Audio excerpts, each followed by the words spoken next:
penuh kemarahan aku ngomong bahwa aku nggak akan memaafkan dia. Sampai lahir batin aku tidak akan memaafkan dia.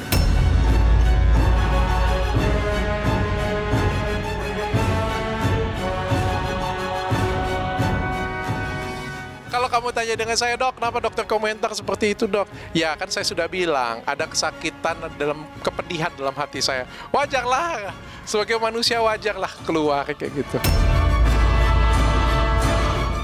Makanya sekali lagi aku tekanin di sini, kalau dia sakit hati pernah ditangkap oleh polisi, jangan sakit hatinya sama aku.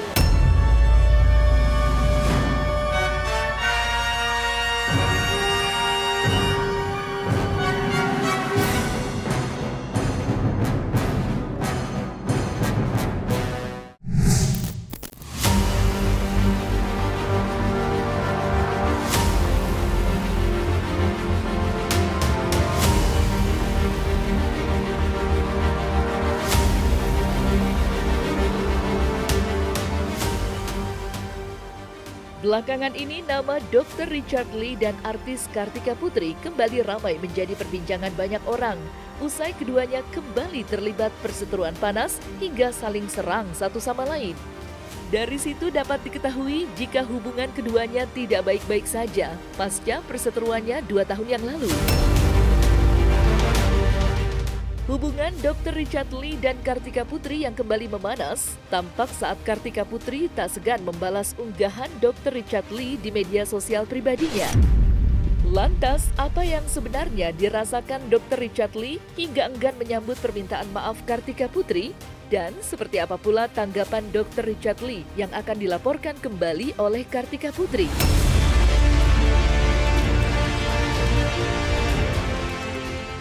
Ada lihat sedikit sih DM-nya, nggak baca secara full ya, karena istri saya juga nggak kasih handphonenya ke saya juga. Saya nggak mau menanggapin itu karena saya trauma untuk tabayun. Terakhir kali tabayun kan dia bawa pengacara. Terakhir kali tabayun saya dikasih somasi dan dilaporkan. Jadi saya juga takut sih sebenarnya. Kalau beliau merasa bersalah dalam segala kerendahan hati beliau, silakan minta maaf di tempat saja sih. Saya pikir beliau lebih mengerti agama daripada saya. Saya aja yang belajar dengan ustadz-ustadz di sini, saya tahu. Yang penting itu dalam tulusan hati kita minta maaf dengan setulus hati. Masalah orang itu mau memaafkan atau tidak, yaitu urusan kedua. Saya nggak merasa ribut dengan siapapun loh, Mbak. Saya tidak pernah berkomentar apapun lagi tentang beliau ya. Justru beliau yang selalu mengusik dan mengganggu kehidupan saya. Lalu beliau bilang, iya kasus saya itu sudah diberhentikan. Sejauh ini saya sudah melaporkan kok Hakim Tamtama atas putusannya. Sebenarnya kalau mau saya jalani lagi, masalah itu masih bisa terus berlanjut kok. Tapi saya memilih untuk tidak. Bukan berarti masalahnya sudah selesai, belum loh. Masih bisa itu diaktifkan lagi kalau saya membuat laporan lagi. Jadi saya merasa saya nggak pernah punya mau cari ribut gitu loh ya, nyolek saya terus kan sebelah sana. Iya ya Kak. Silakan. Tapi saya yakinkan Dr. Richard Lee yang dulu itu sudah tidak ada lagi. Dr. Richard Lee yang sekarang itu berbeda dengan Dr. Richard Lee yang dulu. Loh kan tadi kita udah ada etikat baik ya. Tapi kalau seandainya orang juga kita mencoba etikat baik tapi dijadiin konten terus-terusan, rasanya kita juga harus bertindak. Saya juga harus menjaga harkat martabat suami saya juga harus menjaga kehormatan keluarga saya. Suami saya juga punya keluarga, maka itu yang harus saya tegakin. Silakan aja, kalau dia mau, ya saya juga punya opsi itu kok, tenang aja. Mbaknya juga jangan khawatir, saya lebih kuat opsi itu. Boleh silakan berdiskusi dengan pengacaranya juga. Tapi saya dalam segala kerendahan hati saya tidak mau melakukan itu. Tapi kalau mbaknya memaksa seperti itu, saya juga punya opsi itu kok.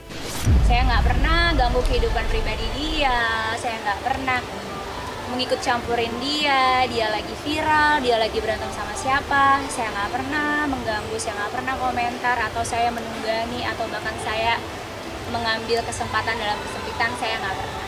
Jadi kalaupun seandainya dia merasa ada masalah yang belum selesai sama saya berlapang hati kok untuk ayo kita ketemu bertabayun. Tapi kalau untuk di media buat apa? Gitu. Minta maaf di depan media lah ya, depan media. Karena kan beliau sudah banyak menyakitin saya dan keluarga saya juga ya. Jadi silakan minta maaf dengan tulus. Dan sekali lagi saya bilang, kalau nggak mau minta maaf juga nggak apa-apa. Statement saya dari 2 tahun yang lalu ketika masalah ini selesai sampai sekarang juga sama. Saya tidak akan memaafkan dia, lahir dan batin. Saya percaya ada hukum yang lebih kuat daripada hukum di Indonesia, yaitu hukum Tuhan.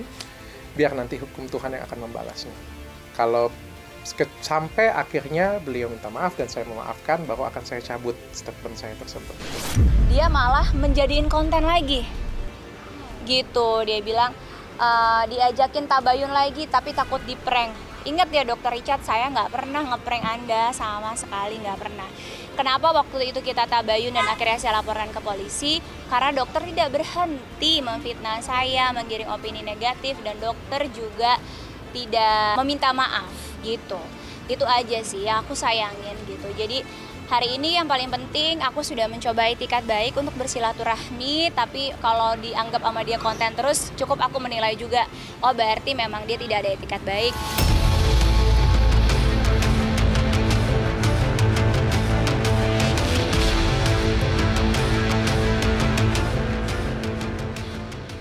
Panasnya konflik yang terjadi antara Dr. Richard Lee dan Kartika Putri pada akhirnya menyeret Habib Usman, yang tidak lain suami Kartika Putri, yang sebelumnya memilih tidak mencampuri urusan istrinya itu.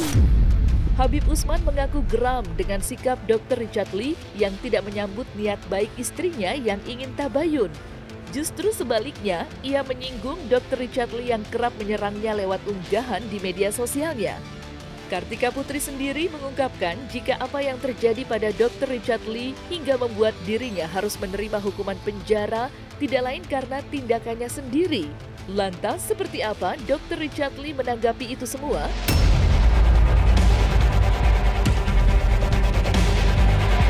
Otomatis saya sebagai seorang suami akan ikut campur mulai hari ini. Saya pikir itu dari dulu ya. Saya pikir nggak dari sekarang ya. Ini kan perseteruan sudah 2 tahun kemarin intens, terus 1 tahun ini jeda istirahat ya. Dan saya nggak nganggap ini periode kita berantem ya, enggak ya. Cuma mengingat masalah yang lama saja sih sebenarnya. Jadi kalau kita ngelihat dari 3 tahun yang lalu, saya nggak percaya beliau tidak ikut campur. Viral di Indonesia, semua orang juga tahu. Nggak mungkin dong suaminya nggak tahu.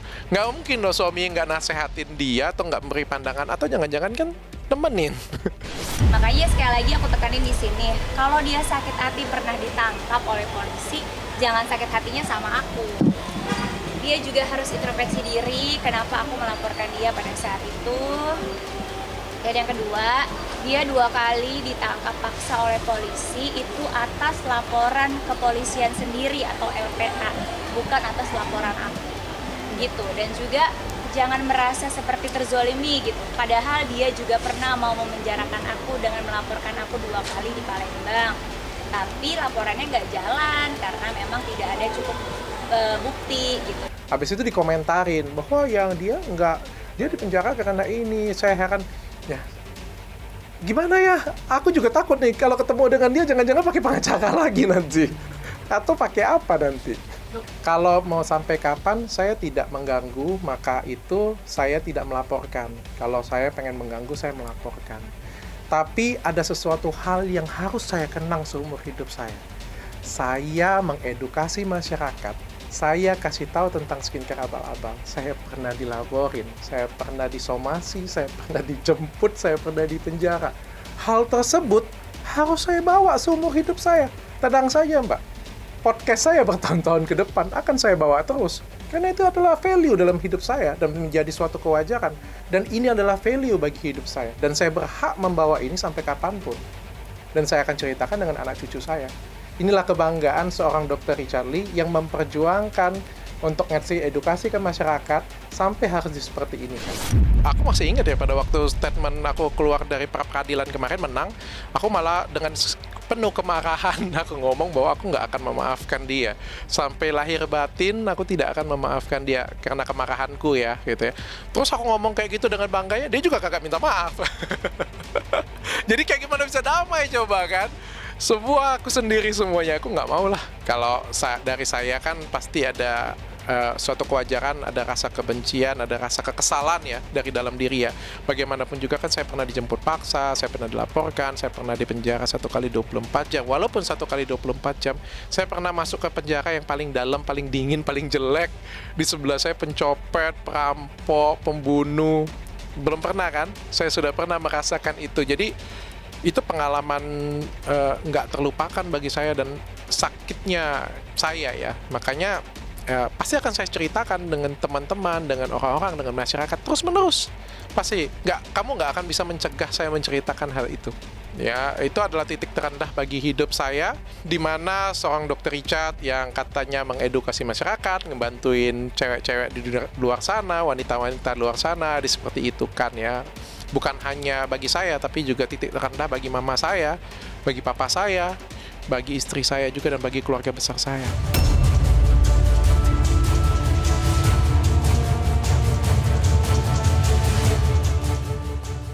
Kartika Putri baru-baru ini juga menyayangkan pernyataan Dr. Richard Lee yang notabene seorang dokter saat menyinggung karma atas luka yang dialami Kartika Putri. Karena luka itu pula membuat dirinya harus berobat ke Singapura. Betapa kecewanya Kartika Putri mendengar tanggapan Dr. Richard Lee yang menurutnya sangat tidak pantas diucapkan oleh seorang dokter. Namun begitu, Kartika bersyukur luka yang dialaminya di sekitar wajah dan mulutnya kini sudah pulih.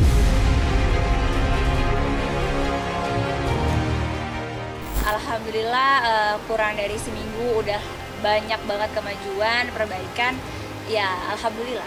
Ya, lucu sih. Aku ngelihatnya sedih, miris. Karena kan dia backgroundnya seorang dokter. Harusnya seorang dokter itu kan disumpah untuk memiliki rasa kemanusiaan yang tinggi, rasa empati yang tinggi. Bukan malah ada orang sakit diperolok. Lalu lucunya lagi mempermasalahkan kenapa aku berobat ke Singapura. Apakah dokternya bisa ngaji? Itu kan terlalu nyinyir ya buat aku. Karena hak pribadi seseorang dalam memilih proses penyembuhan penyakitnya. Dan yang kedua, kriteria dalam memilih dokter itu kan yang paling penting, dokter yang tepat. Ketika aku punya masalah dengan kulit, ya dokter dermatologi gitu. Kok disangkut pautin dengan mengaji, itu buat aku udah sara banget lah. Dia juga orang yang berpendidikan kan, katanya kontennya konten edukasi, tapi kok ucapannya tidak mengedukasi masyarakat sehingga menjadi opini negatif. Yang pertama soal azab ya, katanya aku membuli seorang wanita tentang azab ya. Kalian boleh nonton videoku lagi ya, mbaknya boleh nonton videoku lagi. Aku bilang mudah-mudahan bukan azab. Bukan, itu pasti azab, itu kalimatnya berbeda ya. Mudah-mudahan bukan azab, itu adalah mendoakan ya. Dan apa yang saya sampaikan juga netizen juga sampaikan ya, baik cari dokter yang bisa ngaji dan lain sebagainya. Dan siapalah Dr. Richard Lee ini sampai bisa membuat opini semua masyarakat Indonesia itu kayak membenci dia ya. Jadi kan statement itu seolah-olah aku tuh mengajak semua masyarakat Indonesia tuh membuli dia, membenci dia. Saya ini siapa sih? Saya ini cuma dokter biasa, nggak bisa mengarahkan opini masyarakat. Nah, jangan salahkan semua opini itu hanya ke Dr. Richard. Malah menurut aku itu saatnya kita untuk merenung ya. Kalau misalnya ada yang menjelek-jelekkan diriku misalnya ya, 10% aja omongan netizen ya, aku tuh terenyuh dan aku tuh introspeksi diri ya. Apalagi kalau 90% orang itu kayak memberikan masukan, memberikan kita saran ya. Itu tuh saatnya kita introspeksi diri, jangan menyalahkan Dr. Richard aja. Jangan seakan-akan sekarang merasa terzolimi, bahkan menzolimi aku dengan bulian-bulian di saat aku sakit. Sayang sumpah kedokterannya, sayang banget yang katanya mau mengedukasi, tapi kok terkesannya malah kurang mendidik masyarakat. Ya, saya juga sebagai seorang dokter, saya juga manusia sih yang bisa tersakiti, yang bisa difitnah, dizolimi juga. Jadi ya wajar sih menurut saya, reaksi saya masih sesuatu hal yang wajar. Dan juga kalimat saya kalau kamu telaah lebih lanjut itu saya nggak pernah bilang ini pasti azab, hahaha, ini azab. Nggak seperti itu ya, saya bilang mudah-mudahan bukan azab, saya bilang. Dan apa yang disampaikan, apa yang saya sampaikan juga, apa yang banyak netizen sampaikan juga kok. Ya kalau mau cari dokter, mungkin bisa dicari dokter yang pintar ngaji, Kan masyarakat yang ngomong kayak gitu. Dan bilang saya sakitnya kena azab. Itu kan lebih nggak manusiawi ya, apalagi dia seorang dokter yang which is sumpah jabatannya harus mengutamakan rasa kemanusiaan dan empati gitu. Jadi agak lucu sih, makanya aku bilang selalu memposting yang menggiring opini negatif terus ke aku, mau sampai kapan sih gitu. Aku percaya semua itu ada karmanya ya di dunia ini ya. Ada apa yang kita lakukan itu, apa yang kita tanam itu yang kita tuai ya. Kadang-kadang sih seperti itu ya, aku percaya sih seperti itu. Jadi makanya aku selalu berusaha, walaupun aku ngomong, aku kan juga kalau ngomong kan cukup keras ya, cukup frontal juga ya, tapi paling enggak apa yang aku sampaikan itu adalah benar. Aku berusaha apa yang aku sampaikan itu benar dulu, dan aku nggak berusaha menyakiti orang lain. Tapi kalau misalnya kita mengeluarkan suatu lisan yang menyakiti orang lain, atau merusak hidup orang lain, atau ingin menjatuhkan orang lain, ya pasti akan ada balasan. Aku nggak tahu ini balasan atau bukan, mudah-mudahan bukan, aku berdoa mudah-mudahan bukan, ya mudah-mudahan cepat sembuh aja lah. Ya namanya orang musibah ya, aku nggak boleh sebenarnya bersuka cita ya, tapi kan di dalam diriku juga bagaimanapun juga ada kepedihan ya, ada kepahitan ya. Ada masalah yang luar biasa. Kalau ada yang ngomong, wah Dr. Richard nggak maafkan, kalian nggak tahu. Dulu aku 2 tahun bermasalah hukum, disiksa habis-habisan. Bahkan aku pernah di penjara. Aku pernah dijemput paksa dari Palembang ke Jakarta, dijemput, diculik, hilang. 1 kali aku pernah dimasukin ke sel paling dalam. Coba kalau kalian ngerasain di sel seperti itu punya. Dan setelah aku menang pra-peradilan, aku menang semua kasus hukum, kata maaf pun aku nggak pernah dapet. Jadi kalau ada yang ngomong, Dok maafin aja, dia aja nggak pernah minta maaf kayak gitu kan, kayak gimana aku mau maafin. Dan wajar sih di dalam hatiku tuh kayak ada rasa sakit, rasa pedih kayak gitu ya. Makanya kayak kemarin kan ada video yang aku upload, ya itu video kemarahanku waktu tahun 2022 kan, dimana aku bilang aku nggak akan memaafkan siapapun yang sudah melakukan aku seperti ini. Meskipun aku nggak balas, aku punya kesempatan untuk kasih balasan hukum pada waktu itu. Aku laporin balik bisa, atau kan aku sudah menang pra peradilan, tapi aku nggak lakukan. Karena apa? Karena aku percaya dengan hukum Tuhan.